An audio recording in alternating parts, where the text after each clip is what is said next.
Hello friends, आज मैं बात करूंगा झारखंड के वो खूबसूरत जगह जिसको लोग नेतरहाट के नाम से जानते हैं। दोस्तों, यदि आप इस चैनल पर नए हैं तो चैनल को सब्सक्राइब करें और वीडियो को बिना स्किप किए लास्ट तक बने रहें। प्राकृतिक सौंदर्यों से भरपूर राज्य झारखंड में न केवल कई सारी नदियाँ, झरने, पेड़ पौधे मौजूद हैं, बल्कि इसके अलावा झारखंड में और कई सारी चीज़ें हैं जो इसकी सुंदरता और निखारती है। घने पेड़ों के जंगलों के बीच कलकल करती नदियाँ, ऊंचे ऊंचे झरनों को निहारने का मौका मिलता है। इन सब को अछूता एक और वस्तु जो झारखंड की खूबसूरती को बढ़ाने में भरपूर योगदान देता है। जरा सोच कर महसूस कीजिए, अगर झारखंड के इन खूबसूरत वादियों का दर्शन करने का मौका किसी पंछी की भांति ऊपर से निहारने का मौका मिले तो कैसा लगेगा। कितना मनमोहक होगा अगर इन सारी खूबसूरतियों को झांकने का मौका कहीं शहर से दूर एकांत जगह से मिले।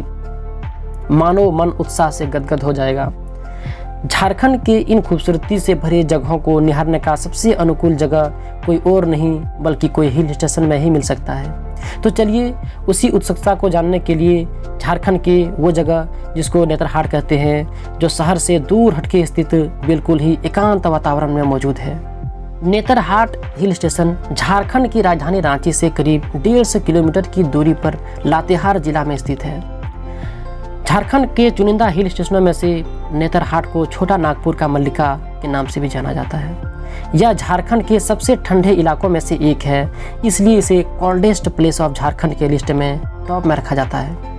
वह इसलिए क्योंकि यहाँ का तापमान बहरे गर्मी में भी 29 से 90 डिग्री के ऊपर शायद ही देखने को मिलता है। हर वर्ष लाखों की संख्या में पर्यटक सेनानी यहाँ के मौसम और यहाँ के होने वाले सूर्योदय और सूर्यास्त को निहारने जाते हैं। इसके मुख्य आकर्षक केंद्र हैं जैसे अपर घघरी जलप्रपात, लोअर घघरी जलप्रपात, कोयल व्यू पॉइंट, मैग्नोलिया पॉइंट और लोध फॉल। नेतरहाट पहुंचने पर वहां की 2 जलप्रपात अपर घघरी और लोअर घघरी को देखने का मौका मिलता है। सूर्योदय के लिए कोयल व्यू पॉइंट और सूर्यास्त के लिए मैग्नोलिया पॉइंट पर जाकर इसका आनंद लिया जा सकता है। 55 से 60 किलोमीटर की दूरी पर स्थित लोध जलप्रपात का नज़ारा भी पर्यटकों को आकर्षित करने में सफल होता है। लोध जलप्रपात पूरे झारखंड का सबसे ऊंचा जलप्रपात है, जिसे घूम लेने के बाद आपका नेतरहाट आना सफल होने जैसा महसूस कराएगा। नेतरहाट पहुंचने के लिए सबसे नज़दीकी एयरपोर्ट रांची से पहुंचा जा सकता है। रांची पहुंचने के बाद कोई भी टैक्सी, बस या कार के भाड़े पर लेकर पहुंचा जा सकता है। अधिकतर पर्यटक अपने निजी वाहन से ही आना पसंद करते हैं। नेतरहाट पहुंचने में के क्रम में कई सारी ऐसी दृश्य देखने को मिलेंगी जो हर बार नेतरहाट की ओर जाने के लिए आकर्षित करेंगी। नेतरहाट घूमने के लिए सर्वश्रेष्ठ समय, वैसे तो नेतरहाट पूरे सालों भर जाकर घूमा जा सकता है क्योंकि यहाँ का वातावरण सालों भर ठंडा रहता है। अगर जलप्रपातों में भरपूर पानी के साथ इसका लुत्फ उठाना चाहते हैं तो बारिश के मौसम में जाना सबसे बेहतर समय हो सकता है। नेतरहाट घूमने के लिए अगस्त का महीना सबसे बेहतर हो सकता है। इसी प्रकार मैं और एक हिल स्टेशन के बारे में बात करूंगा जो झारखंड के चुनिंदा हिल स्टेशन में से एक है, जिसको गिरिडीह हिल स्टेशन के नाम से जाना जाता है।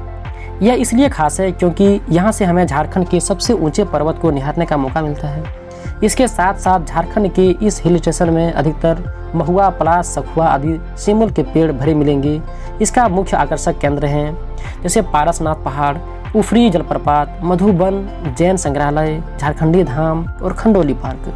पारसनाथ पहाड़ जो कि झारखंड के सबसे ऊंची चोटी है और वो गिरिडीह जिला के अंतर्गत ही आता है। पारसनाथ पर्वत तकरीबन 4500 फीट की ऊंचाई पर स्थित है। इसे हाईएस्ट हिल ऑफ झारखंड के नाम से भी जाना जाता है। पारसनाथ के साथ साथ गिरिडीह हिल स्टेशन झारखंड की राजधानी से लगभग 185 किलोमीटर की दूर पर स्थित है। बिल्कुल एकांत और शांत वातावरण में पहुंचने के लिए पर्यटक अपने निजी वाहन से जाना पसंद करते हैं।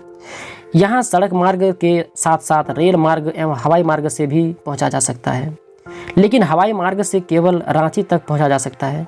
इसके बाद या तो भारतीय रेल का सहारा लिया जा सकता है, अन्यथा अपने किसी भी निजी वाहन या फिर भाड़े की टैक्सी के सहारे यहाँ पहुँचा जा सकता है। यात्रा के लिए सर्वश्रेष्ठ समय, यहाँ आने का सबसे अनुकूल समय नवंबर से लेकर फरवरी, मार्च तक आकर यहाँ का खूबसूरत नज़ारों के साथ साथ यहाँ के धार्मिक स्थलों को भी भ्रमण किया जा सकता है।